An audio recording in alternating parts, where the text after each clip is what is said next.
मन सुत रहनी हमारी, जिमि दस नहीं महु जीभ विचारी। तात कबहु मोहि जानिय नाथा, करिहहि कृपा भानुकुल नाथा।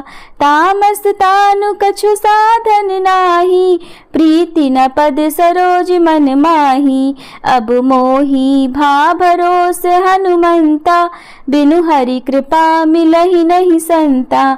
जो रघुबीर अनुग्रह कीना, तो तुम मोहि दरसु हठ दीन्हा। प्रेम से बोलिए पवन पुत्र हनुमान की जय। सियापति रामचंद्र की जय। हरे कृष्ण। आप सभी को चैत्र पूर्णिमा और हनुमान जन्मोत्सव की बहुत बहुत शुभकामनाएं। प्रिय श्रोताओं, आज चैत्र पूर्णिमा के शुभ अवसर पर सुनिए चैत्र पूर्णिमा की कुछ पौराणिक कथाएं। हमारे हिंदू धर्म में चैत्र पूर्णिमा का विशेष महत्व है। ऐसी मान्यता है कि इसी दिन भगवान श्री हनुमान अपने प्रभु श्री राम का सहयोग करने के लिए धरती पर अवतरित हुए थे। धार्मिक मान्यताओं के अनुसार अगर कोई व्यक्ति चैत्र मास की पूर्णिमा के दिन श्रद्धा पूर्वक भगवान विष्णु और माता लक्ष्मी की पूजा करे तो उस व्यक्ति को हनुमान जी की भी विशेष कृपा प्राप्त होती है। अगर आज आप भी हनुमान जी को प्रसन्न करने के लिए चैत्र पूर्णिमा का व्रत रख रहे हैं तो आज की इस कथा को आपको अवश्य ही सुनना चाहिए। पौराणिक कथा के अनुसार एक बार की बात है, किसी नगर में एक सेठ और सेठानी रहा करते थे। सेठानी प्रतिदिन भगवान विष्णु की पूजा अर्चना श्रद्धा भक्ति पूर्वक करती थी, लेकिन उसका पूजा करना उसके पति को बिल्कुल भी अच्छा नहीं लगता था। इसी वजह से एक दिन सेठ ने उसे घर से निकाल दिया। सेठानी घर से निकालने के बाद जंगल की तरफ निकल पड़ी। रास्ते में जाते समय सेठानी ने देखा कि जंगल में 4 आदमी मिट्टी खोद रहे थे। ये देखकर सेठानी उस आदमी के पास गई और उन लोगों से कहने लगी कि आप मुझे किसी काम पर रख ले।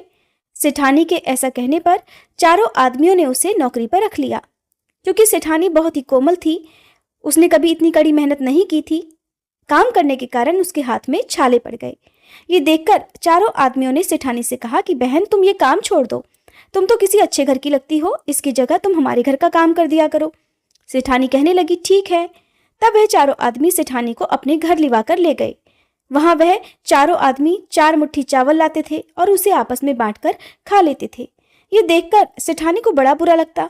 अगले दिन सेठानी ने चारों आदमियों से कहा, सुनो भाई, तुम कल से 4 मुट्ठी की जगह 8 मुट्ठी चावल लेकर आना।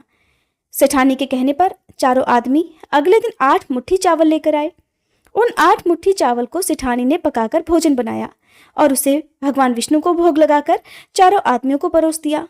जब चारों आदमियों ने उस भोजन को ग्रहण किया तब वह भोजन उन लोगों को बड़ा स्वादिष्ट लगा और उन्होंने सेठानी से कहा कि सुनो बहन, आज तुमने जो खाना बनाया वो तो बहुत ही स्वादिष्ट है।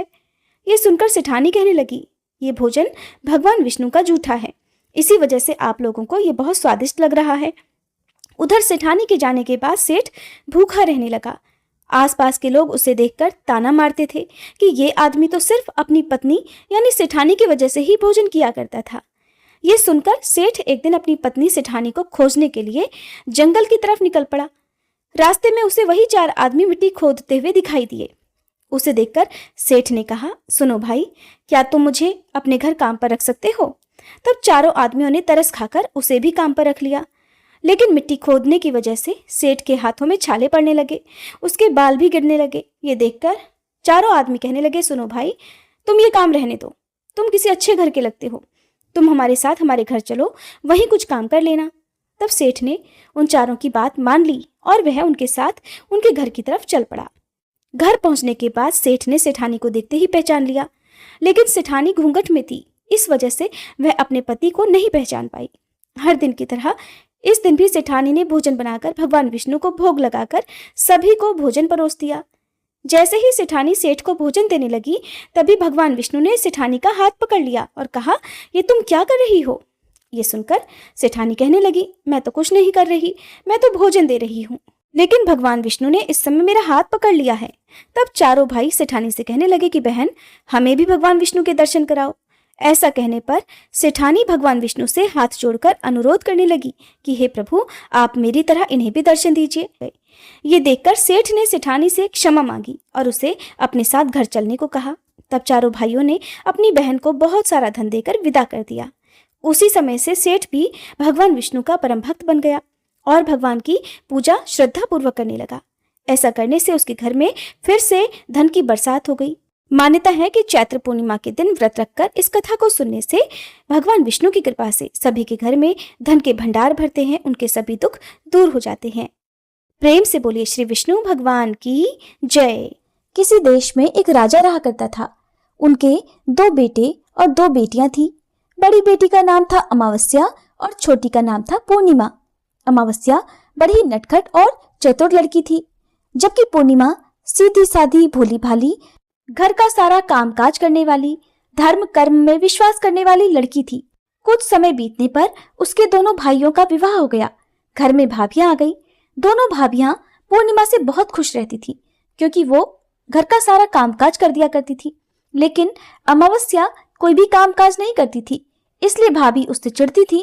अमावस्या और पूर्णिमा भी अब बड़ी होने लगी। रानी ने राजा से कहा कि हमारी बेटियां अब बड़ी हो गई हैं, विवाह के लायक हो गई हैं, तो अब इनके लिए जल्दी ही अच्छे वर ढूंढना शुरू कर दीजिए। लेकिन वर ढूंढते समय इस बात का ध्यान जरूर रखना कि पूर्णिमा घर का कामकाज करने और गायों का गोबर उठाने में, भजन कीर्तन में ही मस्त रहने वाली है। इसलिए इसके लिए गरीब घर ही देखना। भला अमीर या राजा के घर जाकर ये क्या करेगी? और अमावस्या के लिए तो राजकुमार ही ढूंढना। पूर्णिमा ने जब अपनी माँ की बातें सुनी तो उसे बहुत दुख हुआ। अब राजा वर की तलाश में निकल गए। एक गांव के गरीब लड़के से जल्दी ही पूर्णिमा का विवाह तय कर दिया गया और उसी गांव के राजा के बेटे से अमावस्या का विवाह तय कर दिया। इसके बाद राजा वापस अपने राजमहल में लौट आए। विवाह की तैयारियां शुरू कर दी। जल्दी ही विवाह का समय भी आ गया और फिर देखते ही देखते कुछ ही दिनों में उन दोनों का विवाह करके धूमधाम से दोनों लड़कियों को विदा भी कर दिया।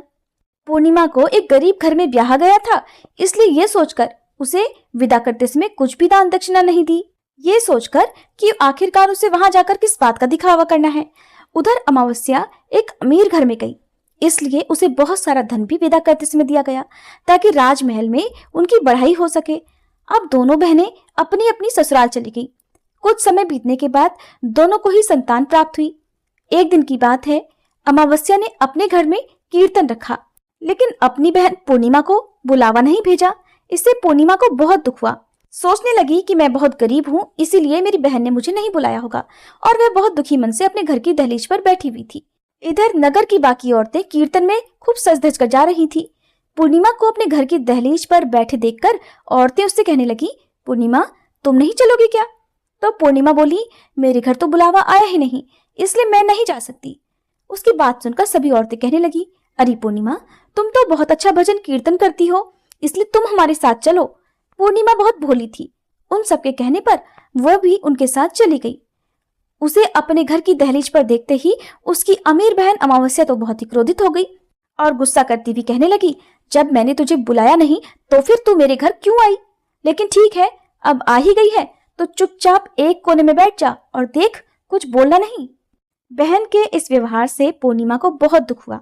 अपने आप को कोसते हुए वह अपने भगवान को याद करने लगी और कहने लगी, हे भोलेनाथ, इसमें मेरी क्या गलती है कि मेरा विवाह एक गरीब घर में हुआ? मैंने तो हमेशा आपकी पूजा की है, आप कब तक मेरी परीक्षा लोगे? भजन कीर्तन पूरा हो गया। इसके बाद सभी औरतें प्रसाद लेकर अपने अपने घर को जाने लगी।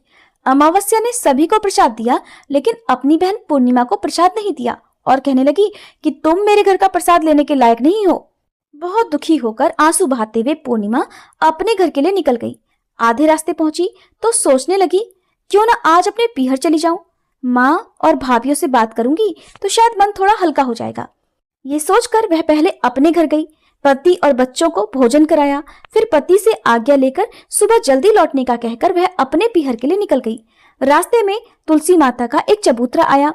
वहां पर एक बूढ़ी माई बैठी हुई थी। उसे देखकर पूर्णिमा से कहने लगी, बेटी, मेरा चबूतरा बहुत गर्म हो रहा है और मुझे बैठने में बहुत दिक्कत हो रही है। क्या तुम 2 बाल्टी लाकर मेरे चबूतरे पर डाल दोगी? ऐसा करने से चबूतरा ठंडा हो जाएगा तो मुझे भी थोड़ी ठंडक मिलेगी। पूर्णिमा ने बहुत खुश होकर 2 बाल्टी पानी लाकर वहां पर डाल दिया। ठंडक मिलते ही बूढ़ी माई ने उसे खूब भर भर कर आशीर्वाद दिया। जब वह आगे चली तो रास्ते में एक शिव मंदिर आया। वहां गंदे कपड़े और बड़ी जटाओं वाला एक बुजुर्ग बैठा हुआ था। पूर्णिमा को देखकर कहने लगा, बेटी, मेरे कपड़े बहुत गंदे हो गए हैं, क्या तुम कपड़े धोकर मंदिर साफ कर दोगी? पूर्णिमा ने खुशी खुशी वह सारा काम भी कर दिया और बूढ़ी बाबा ने प्रसन्न होकर उसे खूब सारा आशीर्वाद दिया। पूर्णिमा बहुत पूजा पाठ तो करती ही थी। भगवान शिव के मंदिर को देखकर वह मंदिर में अंदर गई और भोलेनाथ के दर्शन कर फिर आगे चली। आगे बढ़ी तो रास्ते में काली माता का मंदिर आया। उस मंदिर के बाहर सीढ़ियों पर एक बूढ़ी माई बैठी हुई थी। पूर्णिमा को देखकर कहने लगी, बेटी मेरा बदन बहुत दर्द कर रहा है, तुम दबा दोगी? उसने खुशी खुशी बुढ़िया का बदन दबाकर फिर मंदिर भी साफ कर दिया। और फिर पूर्णिमा से खुश होकर बूढ़ी माई ने भी उसे खूब सारा आशीर्वाद दिया। अब पूर्णिमा अपने पीहर जाने के लिए आगे बढ़ी। थोड़ा आगे चली कि एक नदी पड़ी जिसके आसपास कूड़े के ढेर लगे हुए थे। वह मन ही मन सोच रही थी कि मैं इस नदी के उस पार कैसे जाऊं। तभी एक बुढ़िया आई और बोली, बेटी यहाँ पर बहुत सारा कचरा पड़ा है, क्या तुम इस कचरे को हटाने में मेरी सहायता करोगी? पूर्णिमा को दूसरों की सहायता करने में बहुत आनंद मिलता था। पूर्णिमा ने उस बुढ़िया की कचरा साफ करने में मदद की। दोनों ने मिलकर कचरा साफ कर दिया। काम होने के बाद बुढ़िया ने देखा कि ये तो बहुत उदास लग रही है, तो बुढ़िया ने बहुत प्यार से पूछा, बेटी तुम इतनी उदास क्यों हो? तब पूर्णिमा कहने लगी, माँ जी मैं तो सोच रही हूँ कि अब मैं नदी पार कैसे करूंगी। तब बुढ़िया कहने लगी, बेटी इसमें परेशान होने की क्या बात है, उस फूल भरी नाव में बैठकर चली जाओ, वापस भी इसी नाव से आ जाना। बुढ़िया की बात मानकर पूर्णिमा उस नाव में सवार होकर अपने पीहर चली गई। पहुंची तो सभी ने खूब आदर किया। उसने भाभियों का सारा काम किया और फिर भाभियां उससे बहुत खुश हो गई। अब उसने वापस ससुराल जाने की आज्ञा ली तो भाभी कहने लगी, पूर्णिमा तुम मेरी ये सुंदर साड़ी पहन लो और श्रृंगार करके अपनी ससुराल जाओ। दूसरी भाभी ने उसे एक थैला पकड़ाया और कहने लगी, पूर्णिमा इसे तुम अपनी ससुराल जाकर ही खोलना। वो थैला लेकर खूब सज धज कर अपनी ससुराल के लिए निकल गई। वापस गई तो नदी पड़ी। उसी फूलों की नाव में बैठकर उसने वह नदी पार कर ली।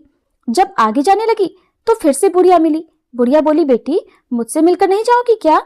तब पूर्णिमा थोड़ी देर के लिए वहां रुककर बुढ़िया से बात करने लगी। जाते हुए बुढ़िया ने भी उसे एक थैला पकड़ाया, अपनी ससुराल में जाकर ही खोलना, ये तो मेरे किसी काम का नहीं है। तो काली माता का मंदिर आया। वहां पर बैठी बुढ़िया कहने लगी, बेटी अकेले अकेले वापस जा रही हो, मुझसे मिलकर नहीं जाओगी? तब उसने बुढ़िया के पैर छूकर उन्हें प्रणाम किया। बुढ़िया ने उसे खूब सारा आशीर्वाद दिया और उसने भी एक थैला पकड़ा दिया। साथ ही कहा कि बेटा इसे घर जाकर ही खोलना। थोड़ा और आगे बढ़ी तो फिर से वही शिव मंदिर आया और वहां पर बैठे बूढ़े बाबा ने भी उसे खूब सारा आशीर्वाद देकर एक थैला पकड़ा दिया। इस प्रकार अपने हाथ में बहुत सारे थैले लेकर वह जब आगे बढ़ी तो तुलसी माता के चबूतरे पर वही बूढ़ी माई बैठी हुई मिली। बूढ़ी माई ने देखा तो कहने लगी, बेटी इस तरह चुप चुप निकल कर जा रही हो, मिलकर नहीं जाओगी क्या? पूर्णिमा बोली, नहीं माँ जी ऐसी तो कोई बात नहीं। उसने बूढ़ी माई के पैर छुए, पैर दबाए और फिर उनका आशीर्वाद लेकर उनसे भी एक थैला लेकर वह बहुत सारे थैले अपने साथ लेकर अपने घर पहुंच गई। सबसे पहले उसने भाभी का दिया हुआ थैला खोला। देखा तो उसमें बच्चों और पति के लिए नए नए कपड़े और घर खर्च के लिए कुछ रुपए भी रखे थे, जिसे देखकर उसकी ससुराल के लोग बहुत खुश हुए। दूसरा थैला खोला जो उसे गंगा माता ने दिया था।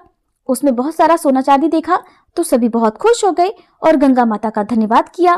तीसरा थैला जो काली माता ने उसे दिया था, जब खोला तो उसमें बहुत सारे गहने आभूषण थे, सब के सब सोने चांदी के बने हुए थे।